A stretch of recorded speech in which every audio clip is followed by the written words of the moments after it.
Good morning. It's Tuesday, August 22nd. Thanks for joining us on Up to the Minute. I am not Todd Duplantis. I am Dr. Lana Pigou, Director of Communication Services for Northwest College. And with me is Montrose Cunningham, HCC Northwest Community Outreach Coordinator. Good morning, Montrose. Tell us all about how folks can find us on social media. Good morning, and I am Montrose Cunningham. You are not Todd, but I'm Montrose. We are live on the Houston Community College District Facebook page, not HCC, and YouTube as well. We're also on X, the platform formerly known as Twitter, LinkedIn, and on HCCTV at noon, 5, and 10 p.m. Monday through Friday. Excellent. Well, today we will spotlight HCC's translation and interpretation program, including learning the difference between the two, because there is a difference. Veronika will be right with you. Good morning. Good morning. Thanks for having me. Absolutely. But first, for Tasty Tuesday, we're seeing what's brewing at a new coffee drive-in coming to Houston. Welcome to the show, Payton. We're looking forward to hearing more about this national coffee concept you're bringing to Houston. Yes. Hi, guys. So happy to be here. Thank you for having me. You were just telling us how good it smells over there. I wish we had that smell-o-vision type of thing, you know? Right? That would be nice. That would be good. That really is a wake-up call, isn't it? Once you smell that coffee brewing, you're like, whoo. So tell us about how you started working for Brew Drive Thru Coffee. Yeah, totally. So I would call like an article that's Seven was created. I went to college or university after COVID. We all know about where isolated I'm very lonely for a lot of people, right? So I moved alone and have a group of friends or a community around me kind of support me. And found everyone that was looking for help in my I realized all of the community, all of the connections, all of our friends make brew. So I wanted to be a bit, and I'm very, very happy to say that I joined finding that community I love or it's kept me here for almost 2 years now. I've every single day of it, I be a trainer, the trainer of our operators from the country, setting other stands in different states. And so it's given me a lot of opportunity and a lot of growth as well. Right. So how would you describe Brew to people who haven't heard of it? Yeah, 100%. So Brew, it is a coffee company, but we have more than just coffee. And so we really have anything that's going to get you onto your day. So we have 21,000 different drink combos. So super flexible to get you whatever you need in the morning, afternoon, or at night. But I think the biggest thing that sets us apart is our atmosphere, our love and affection, and the connections that we make with customers. So when you come through, you're not just a customer, you're not just a patron, you're a friend to us. So when we see someone driving up, we're like, we have a friend here, yay. So just getting to understand our community and learn about the people that we're serving every single day, that's what sets us apart in my eyes. Excellent. So what makes Brew stand out from other coffee businesses? Yeah, so kind of going back to what I just said, I think. So those connections and also the speed. So we like to say that we're Texas fast now that we've entered into the Texas market. And so when you come through, even if there's a line wrapped around the building, you should be in and out of here in no more than 5 minutes. And so we're never going to sacrifice quality for that, but our systems and our protocols that we follow allows us to be very, very speedy. When I show you some drinks later, you'll be able to kind of see that kind of speed. But it's the connections, it's the kindness, it's the quality, and it's the quickness. All those together make that Brew. Excellent. So I got to ask you, it's Brew. Are there 7 brews that you serve? I'm sorry, can I hear that again? Sure. Oh, sorry. So your name is Brew. Are there 7 brews that you serve? That's a great question. No, actually. So whenever we first started as a coffee company, it was started as a mom and pop shop in Arkansas. So the number 7 is a very biblical number. And so it's the perfect brew, basically, is what the Brew means. And so we do use only one roast and grind of espresso here at Brew. All of our drinks are espresso-based drinks. We don't do any drip or anything like that. But with that espresso, we are able to make multitudes of different kind of drinks that give you different flavors and different palettes. So super flexible what we can do. Excellent. Well, tell us about the different drinks we can expect to see on the menu when you get to Houston. 100%. So we are 7 Brew Coffee. So obviously we have a lot of coffee on the menu. So we have what we call the 7 originals, which are flavored combos and drink combinations that are original to us. But also we have classic drink combinations and coffees that you can get at pretty much any coffee shop in America. So if you just like a regular latte, we got you. If you like a cappuccino, we got you. And so other than that, we also have smoothies, we have shakes. We even have our own 7 Brew branded energy drink in a regular and a sugar-free version. And so you can really get, pretty much anything that you want. We do Italian sodas, lemonades, teas, anything you can drink through a straw. That's kind of like what I like to say about 7 Brew. Right. I got to tell you a story. One of my favorite stories was being in Portland, Oregon. And right outside Portland, we're driving and there's signs for live bait, ammo, lattes, espressos, all on the same billboard. I think that's hysterical. So, hey, that's an interesting pairing that not many people have thought about, but who knows? Right, right. It's a coffee nation. What can we say? So let's talk about your arrival. When can we expect your first opening in the Houston area? Yes, ma'am. So we are still waiting to lock down a firm date for our opening for spring, Texas, but it's going to be early October more than likely when you're able to see us. So we'll be setting up and doing community work later in September as well. So you'll probably see some 7 Brew shirts, maybe even some 7 Brew cups around the Houston area as we're kind of getting the word out about 7 Brew. But you can expect us to be open first or second week of October. So very, very soon. Right. So how many jobs will each 7 Brew bring to Houston? Gotcha. Yes. So that's one thing we're really excited about. So our focus every single day at 7 Brew is customers, of course, but also the health and the happiness of our employees. And so our crews at 7 Brew are very, very tight knit. It really is a family.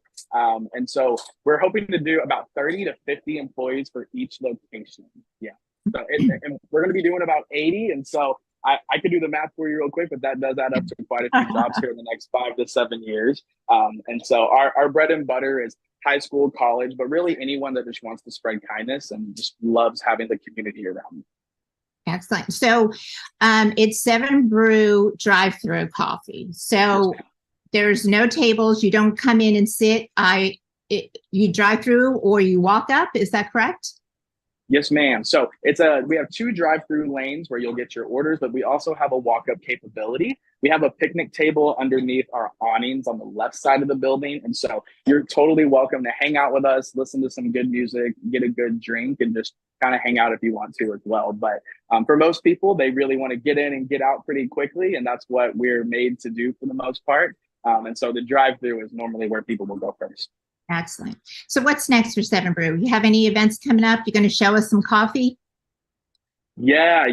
So going into the Houston market, we definitely plan on doing a lot of collaborations with different schools in the areas, different college campuses, and just anyone that wants to get that kindness out there. So we're actually paired with St. Jude and Texas Children's. And so we've been doing a lot of community work with them as well. And so coming up, we have the 13th annual 9/11 Houston Run. So we'll be present at that. And then we're also seeking any other opportunities to get involved in the area. So hit me up if you got anything. Excellent. Yeah. All right. So you're going to show us what you got on the menu? You're going to show us? I'll show you. That'd be great. Yes, ma'am. Yeah. So I'm going to show you how to make our most popular drink, our Blondie. And then I'm also going to show you how to make a caramel macchiato. So this is Kaylee. She's our San Antonio manager right now. And she's going to help me out, and she's going to work the milk side of the machine. So I'm going to work on shots. She's going to work on milk. So I'm going to talk you through kind of what we're doing. It is pretty snappy. So if you have any questions, just let me know. So I'm going to pull the shot of espresso. Whoop. Very nice. And we use La Marzocco machines. They're very, very hefty. And so that allows us to go very, very fast. And people get kind of shocked by how rough we can handle them, but they can take it, I promise. All right, Julio. So going through, we use all Tirani syrups and sauces. This right here is our caramel and vanilla together. So our Blondie is a caramel vanilla breve. Our caramel macchiato is a caramel and vanilla latte with caramel drizzle and then your espresso on top. So I'm going to take you through the caramel macchiato first and then the blondie second. So here is this. Beautiful. And then Kaylee's going to get started on the caramel mac. So if you can see right now, what she's doing is adding the milk. She's going to stir that flavor in, and then she's going to do what we call tom-tomming. So tom-tomming is very, very important for iced drinks. So if you're making a drink at home, I recommend you get 2 cups, 2 glasses of similar sizes, tom-tom back and forth. And what that allows is for the temperature and the flavor to go all the way through the drink in an even way, but it also aerates the coffee to make it taste really, really fresh and really, really nice. So the last step for a caramel macchiato is the espresso on top. Ooh, gorgeous, gorgeous, gorgeous. Oh my gosh. So that's one of our most beautiful drinks, I think. It's super, super yummy. This one has the caramel drizzle, like I said, but you can get any of our drinks made with oat milk, almond milk, coconut milk. You can get both of these drinks all the way sugar-free. And so it's super duper flexible with how you create your own custom drink with 7 Brew. Awesome. And then real quick, we're going to go through the blondie. So same flavors, just a little bit sweeter. We're going to go full speed on this one. Espresso in the mix cup. Off to Kaylee for the milk. She's going to do the same tom-tom back and forth to evenly distribute the flavor, evenly distribute the temperature, and also aerate the coffee.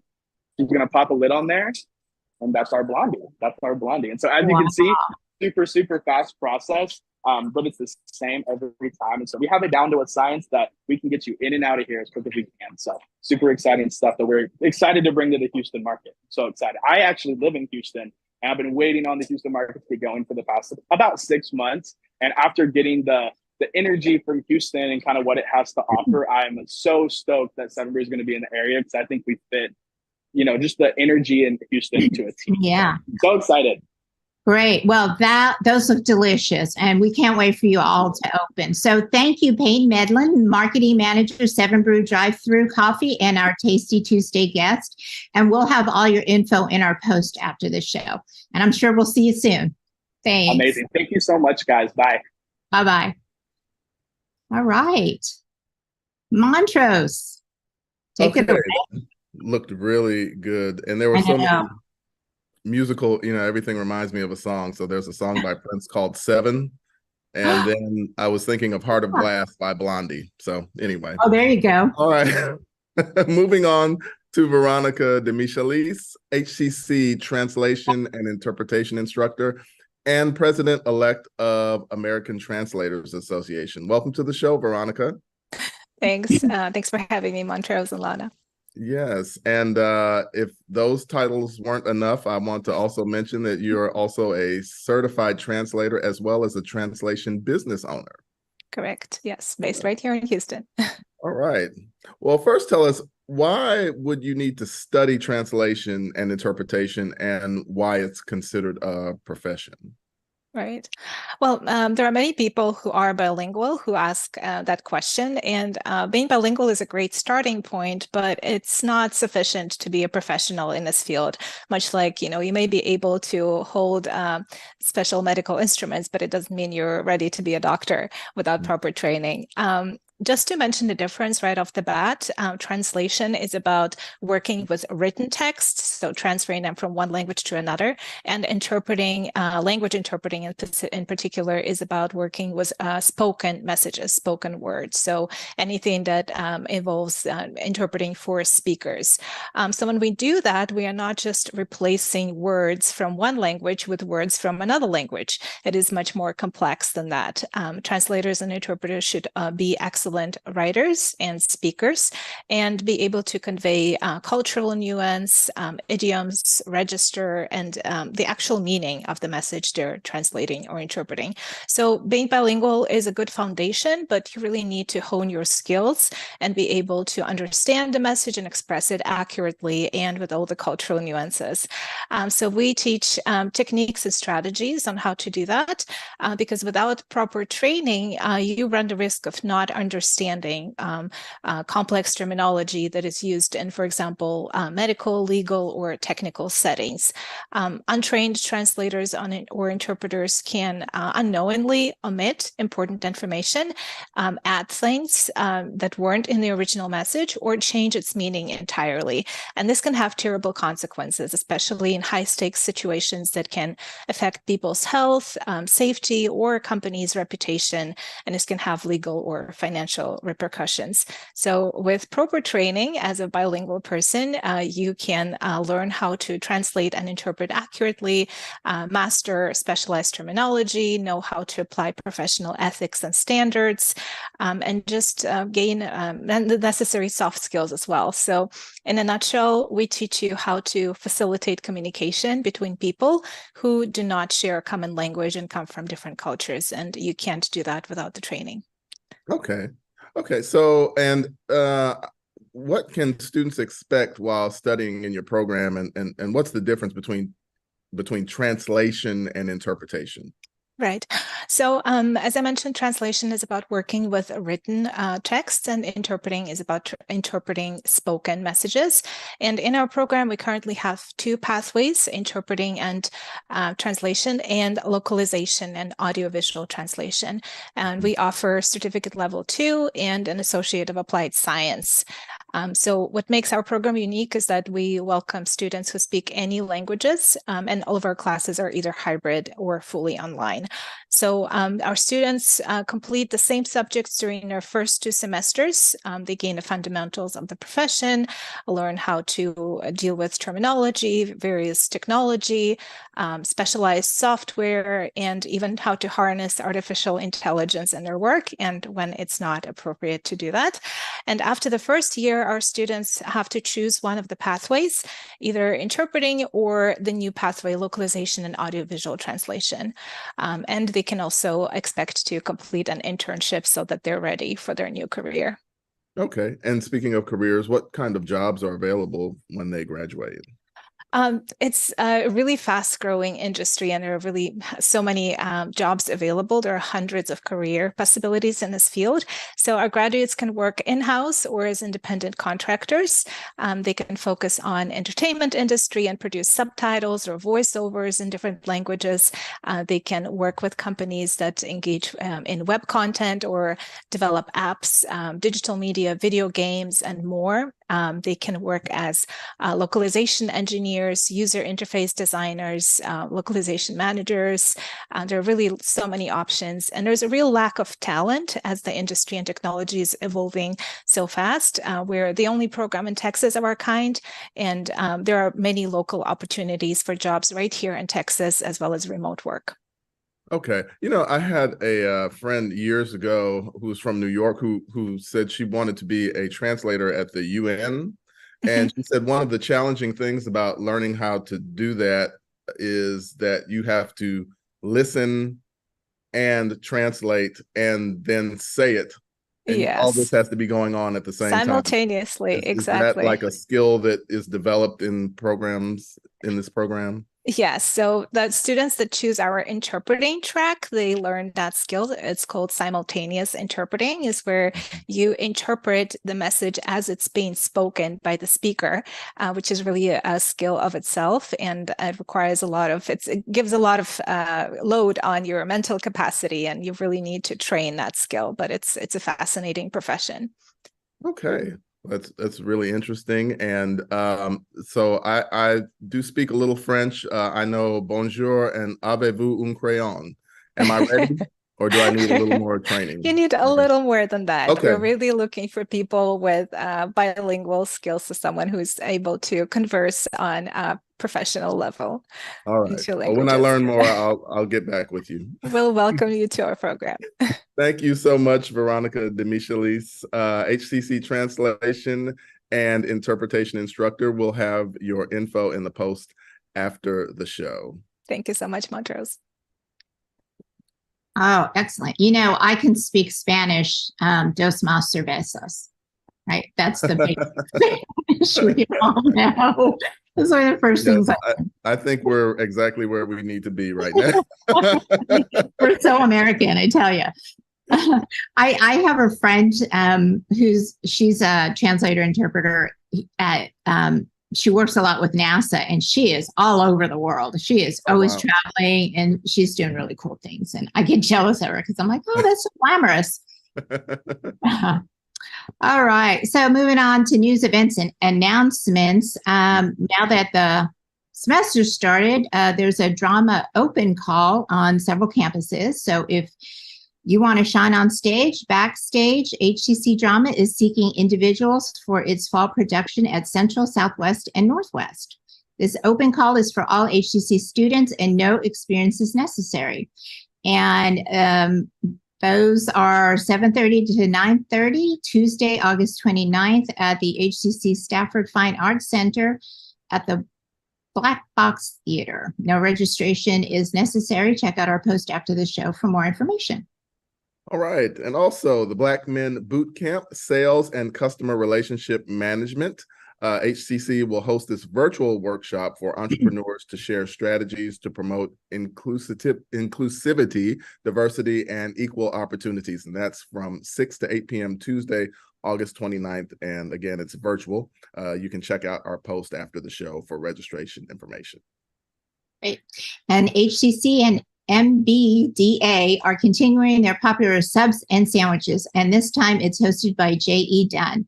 That's 11:30 to 12:30, Wednesday, September 20th. It's virtual through WebEx, and check out our post after the show for registration information. All right, faculty exhibition, Making Waves, HCC West Loop. This exhibition of the work of faculty member Sharon Worley is called Making Waves, Light and Color, and it's on display through October 13th at HCC's West Loop Gallery, and it's free. So check out the post after the show for the link to register. The HCC Asset Management is offering delivery options for 3100 and 3200 Main. Whether you're feeding a few or a crew, Neo's Cafe is the convenient delivery point. Such services as Uber Eats, DoorDash, Grubhub, and others will make deliveries from more than a dozen local restaurants. Check out our post after the show for a restaurant list and more information. All right, and classes have begun. Fall registration remains open, though. Registration is open through classes have begun with courses offered in person, online, and similar smaller sessions such as Second Start coming up on September 18th. So you have online anytime, which is no established class meetings times unless listed. Online on a schedule, so the meeting time is set and course meets online. Hybrid, where lecture class meets partially face-to-face and partially virtually. In-person, face-to-face courses with traditional meeting patterns, and hybrid laboratory/studio courses. And to learn more about HCC programs, start dates, and options to cover costs, go to hccs.edu/apply. Great. And coming up, James Mabel, HCC's Director of Career and Job Placement Services, will be here to make some exciting first week of classes announcements. And for Small Business Wednesday, we'll welcome another winner of the Business Plan Competition, a local company offering psychological and neuropsychological evaluations using the latest tools and a committed team of experts. So thank you for joining us, and we'll see you next time. Thanks, All right. Montrose. Thank you. See you later.